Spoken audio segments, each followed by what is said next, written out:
రాక్షసుల బారి నుండి రక్షించమని దేవతలు పార్వతీదేవి అమ్మవారిని ప్రార్థించగా అమ్మవారు మహంకాళిగా వచ్చి ఆ రాక్షసుల్ని సంహరించారు. ఈ ఆలయంలో అమ్మవారు ఆగ్రహంతో ఉన్నందువలన శ్రీ ఆదిశంకరాచార్యులు వారు తన చేతులారా ఇక్కడ శ్రీచక్రాన్ని ప్రతిష్ఠించారు. ఈ ఆది కామాక్షి అమ్మవారి ఆలయాన్ని 1100 సంవత్సరాల క్రితం చోళ రాజులు నిర్మించారు. క్షీరసాగర మదనంలో వచ్చిన కాలకూట విషాన్ని దేవతల కోరిక మేరకు పరమేశ్వరుడు తాగేశారు. దాంతో పరమేశ్వరుణ్ణి చూసి బాధపడిన దేవతలు ఈ ప్రాంతానికి వచ్చి శివలింగాన్ని ప్రతిష్ఠించి పూజించారు. ఈ మణికంఠేశ్వర స్వామి వారి ఆలయాన్ని 1300 సంవత్సరాల క్రితం పల్లవ రాజులు నిర్మించారు.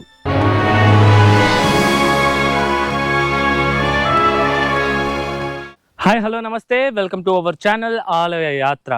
ఈరోజు మనం 2 పురాతనమైన మరియు శక్తివంతమైన ఆలయాలను అయితే దర్శించబోతున్నాము. అందులో మొదటిది శ్రీ ఆది కామాక్షి అమ్మవారి ఆలయం మరియు రెండవది వచ్చి శ్రీ మణికంఠేశ్వర స్వామి వారి ఆలయం. ఈ 2 ఆలయాలు మనకి తమిళనాడు రాష్ట్రంలో ఉన్న కాంచీపురం పట్టణంలో అయితే ఉంటుందన్నమాట. మన తెలుగు రాష్ట్రాలలో నుండి కాంచీపురానికి రెగ్యులర్గా బస్సులు మరియు ట్రైన్లు అయితే ఉంటాయి. మీరు ఈజీగా ఈ యొక్క ఊరికైతే వచ్చేయచ్చు. మొదట మనము శ్రీ ఆది కామాక్షి అమ్మవారి ఆలయాన్ని అయితే దర్శించుకుందాము.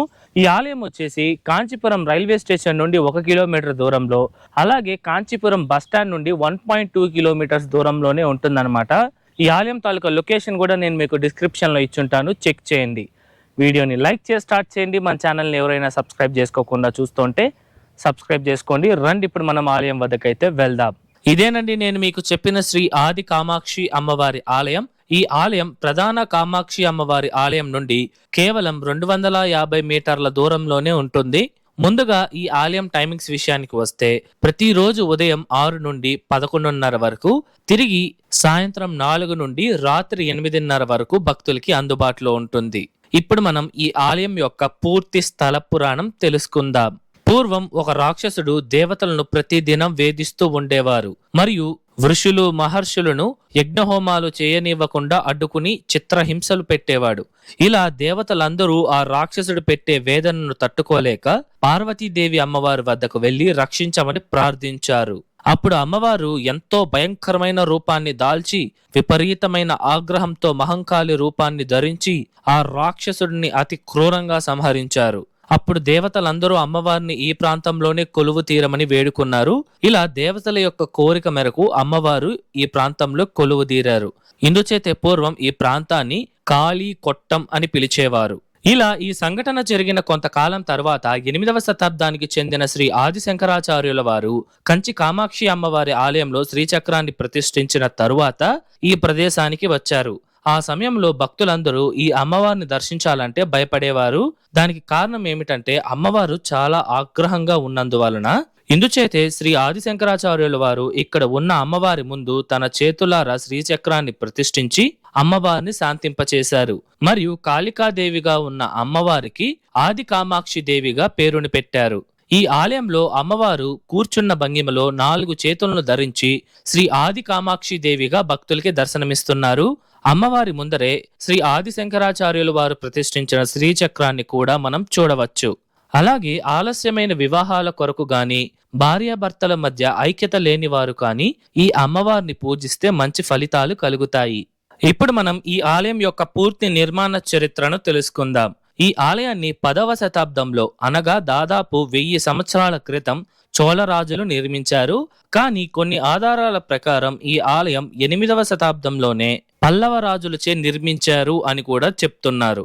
ఈ ఆలయం లోపలికి రాగానే బలిపీఠం, ధ్వజస్తంభం మరియు అమ్మవారి వాహనమైన సింహం యొక్క విగ్రహాన్ని కూడా మనం చూడవచ్చు. ఇక్కడే మనకి ఈ ఆలయం యొక్క రాజగోపురం ఉంటుందండి. ఈ బ్రహ్మాండమైన గోపురం 5 అంతస్తుల్ని కలిగి ఉంటుంది మరియు వాటిపైన అద్భుతమైన శిల్పాలను కూడా మనం చూడవచ్చు. ఈ బయట ప్రాకారంలోనే 16 స్తంభాలతో కూడిన అద్భుతమైన మండపం కూడా ఉంటుంది. వీటిపైన దేవదేవతల యొక్క శిల్పాలను అద్భుతంగా చిత్రీకరించి ఉన్నారు. మనం ఈ రాజగోపురం నుండి లోపలికి వెళ్ళంగానే ముఖమండపం, అర్ధమండపం మరియు అమ్మవారి గర్భాలయం అయితే వస్తుంది. ఇక్కడే కొన్ని స్తంభాలతో కూడిన మండపాన్ని కూడా మనం చూడవచ్చు. దాదాపు 1/2 ఎకరా విస్తీర్ణతలో ఉన్న ఈ ఆలయాన్ని 15వ శతాబ్దంలో విజయనగర రాజులు కొంతవరకు అభివృద్ధి చేశారు. ప్రస్తుతం ఈ ఆలయాన్ని తమిళనాడు ప్రభుత్వానికి చెందిన హిందూ మత మరియు ధర్మాదాయ శాఖ వారు ఈ ఆలయాన్ని చాలా అద్భుతంగా మెయింటైన్ చేస్తూ ఉన్నారు.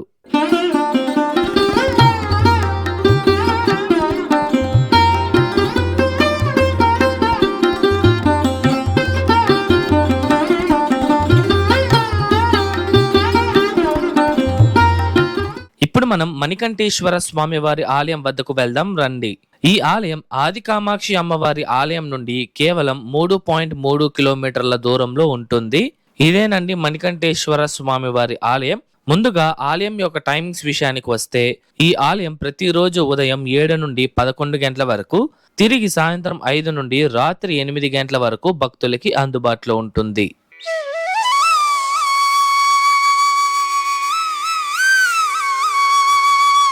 ఇప్పుడు మనం ఈ ఆలయం యొక్క పూర్తి స్థల పురాణం తెలుసుకుందాం. పూర్వం అమృతం కోసం దేవతలు మరియు రాక్షసులు సముద్రంపై మందర అనే కొండని కవ్వంగా శివుడు మెడలో ఉన్న వాసుకి అనే పాముని తాడుగా ఉపయోగించి చిలకడం ప్రారంభించారు. అలా వాళ్ళు సముద్ర మదనం చేస్తున్న సమయంలో వాసుకి పాము నోటిలో నుండి విషం బయటకు వచ్చింది. ఈ విషం ఎంత భయంకరమైనదంటే మొత్తం విశ్వాన్నే నాశనం చేసే శక్తి దీనికి ఉంది. దాంతో దేవతలు మరియు రాక్షసులు ఎంతగానో భయపడిపోయారు. ఇక చేసేదేమి లేక దేవతలందరూ కైలాసంలో ఉన్న పరమేశ్వరుడు వద్దకు వచ్చి రక్షించమని వేడుకున్నారు. ఇక ఆ పరమేశ్వరుడు ఏమాత్రం ఆలోచించకుండా సృష్టి రక్షణ కోసం ఆ భయంకరమైన విషాన్ని తాగేశారు. ఆ విష ప్రభావం వలన శివుడు తీవ్ర నొప్పితో బాధపడ్డారు. అప్పుడే పార్వతీదేవి వెంటనే స్వామివారి గొంతుపై చెయ్యి పెట్టి విషం మరింత శరీరానికి ప్రవహించకుండా గొంతులోనే ఆపివేశారు. దీని కారణంగానే పరమేశ్వరుడి గొంతు నీలం రంగులోకి మారింది. ఈ సంఘటన ద్వారానే స్వామివారికి నీలకంఠేశ్వరుడు అనే పేరు కూడా వచ్చింది. ఇలా తమను మరియు సృష్టిని రక్షించడానికి పరమేశ్వరుడిచే విషాన్ని తాగించినందువలన దేవతలు చాలా బాధపడ్డారు. దానికి పరిష్కారంగా దేవతలందరూ కాంచీపురంలోని ఈ ప్రాంతానికి వచ్చి ఇక్కడ శివలింగాన్ని ప్రతిష్ఠించి స్వామివారిని పూజించి పరమేశ్వరుడిచే విషాన్ని తాగించినందుకు వాళ్లకు వచ్చిన పాపం నుండి విముక్తి పొందారు.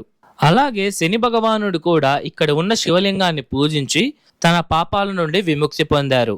ఇక్కడ ఉన్న స్వామివారిని మణికంఠేశ్వరర్ మరియు విశ్వకంఠేశ్వరర్ గా పూజిస్తారు. కాంచీపురంలోని ప్రధాన దేవత కామాక్షి అమ్మవారే కనుక కాంచీపురంలోని ఏ శివాలయాలలో అమ్మవారికి ప్రత్యేకంగా మందిరం ఉండదు. ఆ త్రోవలోనే ఈ ఆలయంలో కూడా అమ్మవారికి మందిరం లేదు. అలాగే అత్యంత ప్రసిద్ధి చెందిన కంచి పురాణంలో ప్రస్తావించిన కాంచీపురంలోని 108 శివాలయాలలో ఈ ఆలయం కూడా ఒక్కటి. మరియు కాంచీపురంలో ఉన్న నవగ్రహ క్షేత్రాలలో ఈ మణికంఠేశ్వర స్వామి వారి ఆలయాన్ని శని పరిహార స్థలంగా పరిగణించబడుతుంది. ఇదివరకే మనం కాంచీపురంలో నవగ్రహ క్షేత్రాలలో 3 బుధ పరిహార స్థలంగా భావించే సత్యనాథేశ్వర స్వామి వారి ఆలయాన్ని, గురు పరిహార స్థలంగా భావించే కాయారోహరేశ్వర స్వామి వారి ఆలయాన్ని మరియు రాహుకేతు పరిహార స్థలంగా భావించే పనముడేశ్వర స్వామి వారి ఆలయాలను దర్శించాము. ఆ వీడియోస్ ఎవరైనా చూడకపోయింటే వాటి లింక్స్ డిస్క్రిప్షన్ లో ఇచ్చాను, చెక్ చేయండి. ఇదివరకే మన ఛానల్లో కాంచీపురంలోని 26 ఆలయాలను అయితే మనం దర్శించడం జరిగింది. ఆ వీడియోస్ ఎవరైనా చూడకపోయింటే మన ఛానల్ ప్లేలిస్ట్ లో కాంచీపురం సిరీస్ అని ఉంటుంది, చెక్ చేయండి. ఇప్పుడు మనం ఈ ఆలయం యొక్క పూర్తి నిర్మాణ చరిత్రను తెలుసుకుందాం. ఈ ఆలయాన్ని 8వ శతాబ్దం అనగా దాదాపు 1300 సంవత్సరాల క్రితం కాంచీపురాన్ని పరిపాలిస్తున్న పల్లవ రాజులు నిర్మించారు. పల్లవులు తర్వాత 11వ శతాబ్దంలో చోళరాజులు ఈ ఆలయాన్ని పునర్నిర్మించారు. ఈ ఆలయానికి ఎటువంటి గోపురాలు అయితే లేవండి. మనం లోపలికి రాగానే 12 స్తంభాలతో కూడిన ముఖమండపం, అర్ధమండపం మరియు ప్రధాన గర్భాలయం ఉంటుంది. స్వామివారికి నేరుగానే ఎంతో అద్భుతమైన మరియు బ్రహ్మాండమైన నంది విగ్రహం మనం దర్శించుకోవచ్చు. ప్రదోష కాలంలో ఈ నందికే పూజలను ఘనంగా నిర్వహిస్తారు. ఇక్కడే వినాయక స్వామి వారికి, సుబ్రహ్మణ్య స్వామి వారికి మరియు నవగ్రహాలకు ప్రత్యేక మందిరాలు ఉన్నాయి. ఇదేనండి ఈ ఆలయ విమానం. దీనినే వేసర విమానం అని పిలుస్తారనమాట. ఇది చాలా చాలా అద్భుతంగా మరియు వ్యత్యాసమైన శైలిలో ఉంటుంది. ఈ ప్రాకారంలోనే ఈ ఆలయ తీర్థం కూడా ఉంటుందండి. దీనిని శని తీర్థం అని పిలుస్తారు. ఈ కోనేరు చూడడానికి చాలా అందంగా ఉన్నప్పటికీ సరైన మెయింటెనెన్స్ లో లేదు.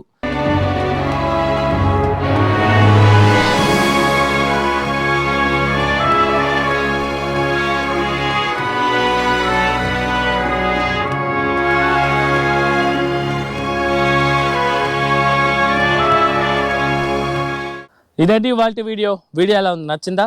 ఐ హోప్ ఈ ఆలయం తాలూకా పూర్తి చరిత్ర మీకు అర్థమయ్యేలా చెప్పాను అనుకుంటున్నాను. మీకు ఎటువంటి డౌట్స్ ఉన్నా సరే మర్చిపోకుండా కామెంట్స్లో తెలియజేయండి, నేను మీకు పక్కా రిప్లై ఇస్తాను. అలాగే ఈ వీడియోకి ముందు మన ఛానల్లో చెన్నైలోని తిరువాన్మియూర్లో ఉన్న మరుందీశ్వర స్వామి వారి ఆలయము, అలాగే చెన్నైలోని దేనుపురీశ్వర స్వామి వారి ఆలయాన్ని అయితే మనం దర్శించాము. ఈ వీడియోస్ ఎవరైనా చూడకపోయింటే వాటి లింక్స్ నేను మీకు డిస్క్రిప్షన్లో ఇచ్చుంటాను, చెక్ చేయండి. ఈ వీడియో ఎలా ఉంది, నచ్చిందా? నచ్చితే లైక్ చేయండి, మీ ఫ్రెండ్స్ అండ్ ఫ్యామిలీస్కి షేర్ చేయండి, అండ్ దయచేసి మన ఛానల్ని సబ్స్క్రైబ్ చేసుకోండి. మరొక అద్భుతమైన ఆలయం వీడియోతో మీ ముందరకు వస్తా. అంతవరకు మీ శివవరప్రసాద్ సైనింగ్ ఆఫ్.